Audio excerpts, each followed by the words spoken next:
এই ভিডিওতে আমরা প্রিপোজিশন সম্পর্কে জানব। আমরা প্রত্যেকে জানি প্রিপোজিশন দ্বারা নাউনের অবস্থা বর্ণনা করে। অ্যাকচুয়ালি নাউনটা কী অবস্থায় আছে সেটাই বর্ণনা করবে প্রিপোজিশন। তো আমরা প্রত্যেকে একটা ছবি দেখতে পাচ্ছি, যেখানে সামনে একটা দরজা আছে।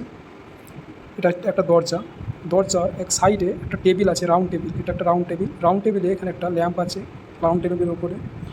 রাউন্ড টেবিলের নিচে অনেকগুলো ক্যাট আছে, ঠিক আছে। এখানে দুজন বালক এবং একজন বালিকা বসে আছে।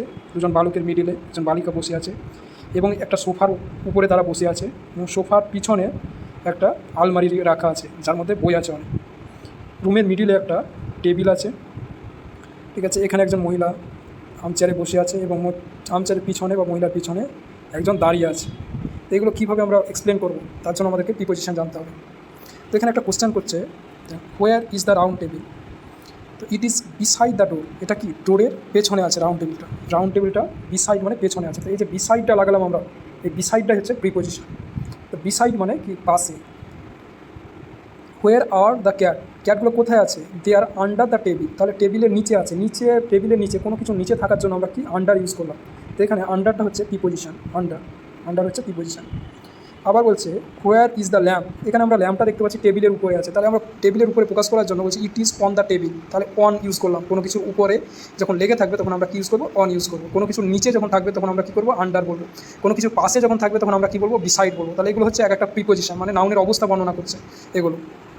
What is the lady doing? Lady কী করছে? She is sitting in the armchair. সে আর্মচেয়ারে বসে আছে। এখানে লেডি কী করলো? লেডি বসে আছে আর্মচেয়ারে। এখানে আমি অনও লাগাতে পারি, ঠিক আছে। চেয়ারের উপরে ডিপেন্ড করছে চেয়ারটা কীরকম, ঠিক আছে, তার উপরে ডিপেন্ড করে ইন বা অন দুটোই লাগাতে পারি আমি। She is sitting on the চেয়ারও বলতে পারি বা she is sitting in the armchair, দুটোই correct. Where is the girl মানে কোথায় আছে? এখানে একজন মেয়ে আছে। মেয়েটা কি দুজন বালকের মিডিলে আছে, দুজন বয়ের মিডিলে। তাহলে আমি কী লাগাবো? She is sitting between the boys. তাহলে দুটো বয়, তাহলে বিটুইন মানে মিডিলে, ওই জন্য আমি মিডিলে লাগাচ্ছি between. Where is the book কেসটা কোথায় আছে? It is behind the sofa. তাহলে এটা একটা সোফার বিহাইন্ড মানে পেছনে আছে বুক কেস। সোফার পেছনে বুক কেসটা আছে, ওই জন্য আমি কী লাগালাম? বিহাইন্ড লাগালাম পিছনে, সোফার পিছনে, ওই জন্য আমি বিহাইন্ড লাগাচ্ছি।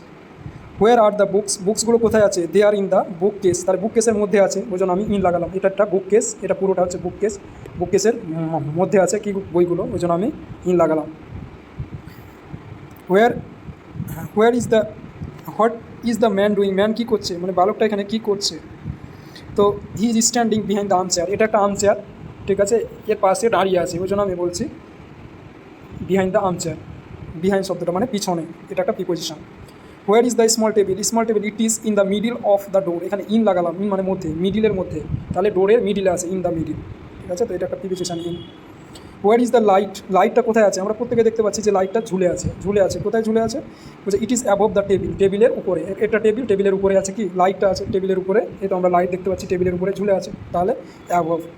হোয়ার ইজ দ্য সোফাটা কোথায় আছে? It is in front of the বুককেসের সামনে। তাহলে সামনে ওই জন্য ইন ফ্রন্ট, পিছনে ওই জন্য বিহাইন্ড, ঠিক আছে। আন্ডার, ঠিক আছে, নিচে উপরে ওয়ান, উপরে ইন, ঠিক আছে, ইন দ্য মিডিল, ঠিক আছে, বিটুইন দুজনের মাঝে, ওই জন্য বিটুইন, ঠিক আছে। এগুলো আমরা দেখতে পেলাম। অ্যাবভ উপরে ঝুলছে কোনো কিছুর উপরে, ওই জন্য অ্যাবভ, ঠিক আছে। এগুলো হচ্ছে সব প্রিপোজিশন, মানে সব কিছু নাউনের অবস্থা বর্ণনা করছে।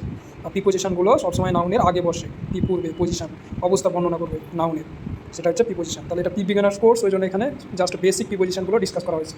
এরপরের যে বিগিনার্স বা ইন্টারমিডিয়েট সিনিয়রে পুরো ডিপলি ডিসকাস করা হয়েছে প্রিপোজিশনটা। পরের কোর্সে আমরা ভালোভাবে জানবো।